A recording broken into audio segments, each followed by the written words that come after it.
Hey boys and girls, it's Mrs. Greiner, and this week we're going to be learning about a new type of writing. So I want you to think about way at the beginning of the school year when we were first learning about writing, and we were talking about how authors sometimes write books that are true stories. And you guys even wrote books that were true stories. If you look at the red arrow, and there's a picture of my kindergarten friends at Autumn Acres. We wrote lots of stories, true stories about our fun field trip at Autumn Acres.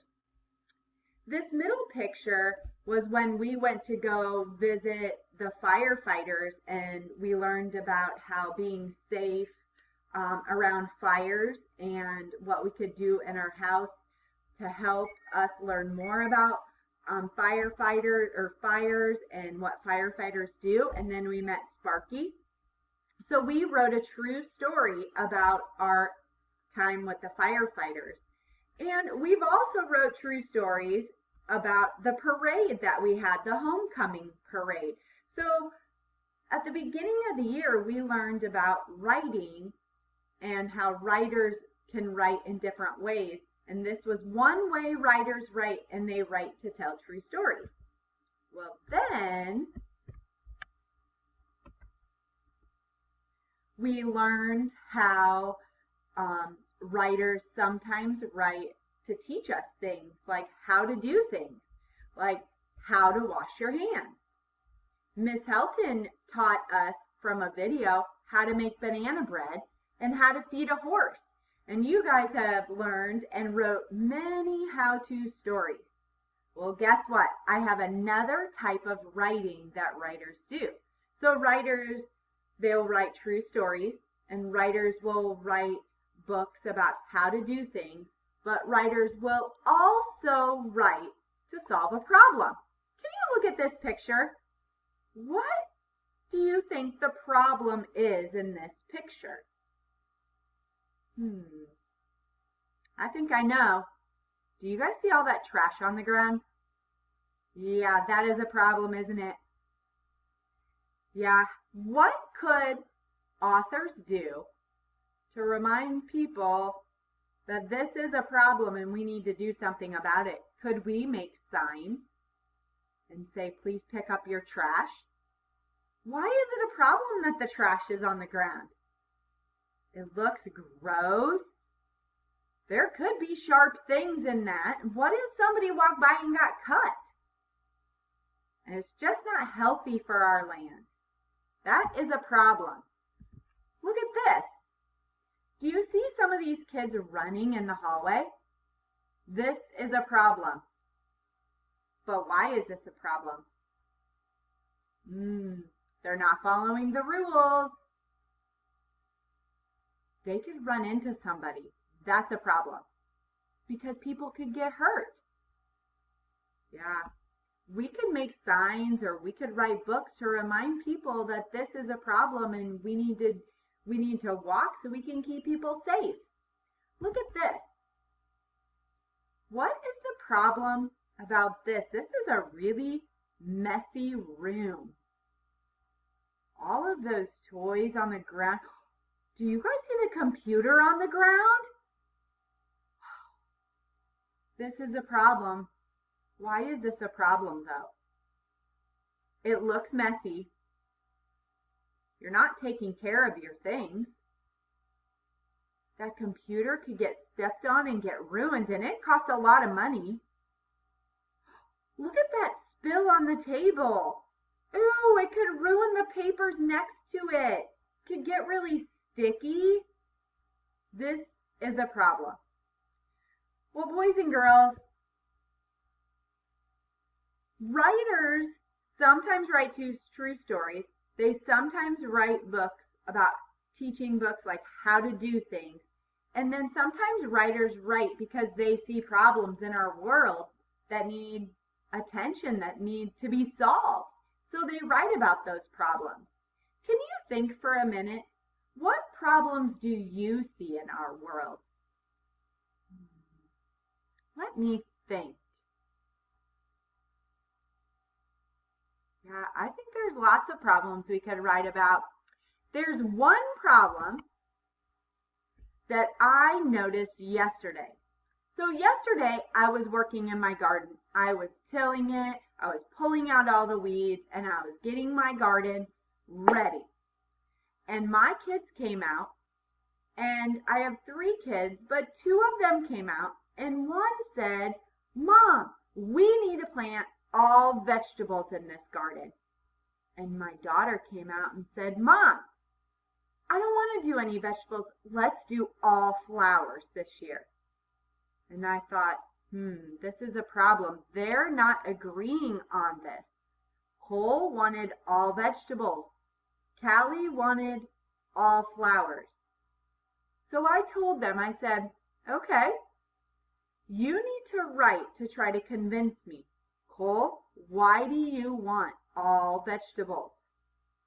Callie, why do you want all flowers in our garden this year? So Cole and Callie are trying to convince me because I'm going to be planting this garden later this afternoon. So they're trying to come up with 2 reasons why Cole thinks vegetables should go in my garden. Callie has to come up with 2 reasons why flowers should go in my garden. And after they come up with those reasons, they're going to show me and I'm going to make a decision. I'm going to see who can persuade me to put vegetables or flowers in my garden. So I need your help. What do you think I should plant in my garden? Do you think I should plant vegetables? Or do you think I should plant flowers in my garden? You need to look right at this sheet. It's attached to the weekly choice board online. Should I plant vegetables or flowers? Here are the vegetables. Here are the flowers. You need to circle which one you think I should plant. Then you need to fill out these 2 reasons. Because when people try to persuade or try to write about problems, they try to make people think, okay, here is the problem, and they try to tell them why it's a problem or what they should do. So I made Callie and Cole come up with 2 reasons why they think I should do vegetables or flowers. So I need your help on this. So you need to come up with 2 reasons. You either circle vegetables or flowers. Then down here it says reason 1. I think you should plant blank. You'll either write vegetables or flowers there. Because, and then you have to tell me your reason. Maybe you think I should plant vegetables because they're very good to eat and they're very healthy for us. Maybe you think I should plant vegetables because they have seeds inside of them that I could use again to plant next year's garden. Or maybe you think I should plant flowers because they're beautiful. Or maybe you think I should plant flowers because then the bees and the butterflies and the hummingbirds, they'll all have something to eat all summer. So you need to come up with 2 reasons why you think I should plant vegetables or flowers. Fill out these 2 sentences with your reasons why. And you can take a picture and send them to your kindergarten teacher and they'll send them to me. Or you can just email me at molly.greiner@dcmustangs.com so that I can look over your reasons and figure out which one I think I should really plant. Who can convince me about planting vegetables or flowers? So boys and girls, as you're doing your writing this week, you're going to be writing about a seed. You're going to be planting your seed. You're going to be journaling about how that seed grows. You're going to be doing this right here, trying to convince me, persuade me to plant either vegetables or flowers in my garden. And then you have to also, there's a couple Mother's Day things at the end of this week. Now, you're probably going to have to try to keep them secret from your mom until Sunday when you can give them to her. But you could ask Dad or even Mom to print them out. Just don't let her see them until Mother's Day. And on those sheets, you have to come up with the reasons why your mom is the best. You have to persuade somebody, showing them or telling them why your mom is the best mom ever. So boys and girls, there's lots of things to think about this week and lots of writing to try to persuade or convince somebody of your opinion. Boys and girls, I am so excited for this week learning about plants and vegetables, and I hope you are too, and I hope it's very sunny and we get to go outside and do lots of play. I miss you guys, all of you guys in all of the classrooms. I miss you so, so, so, so much.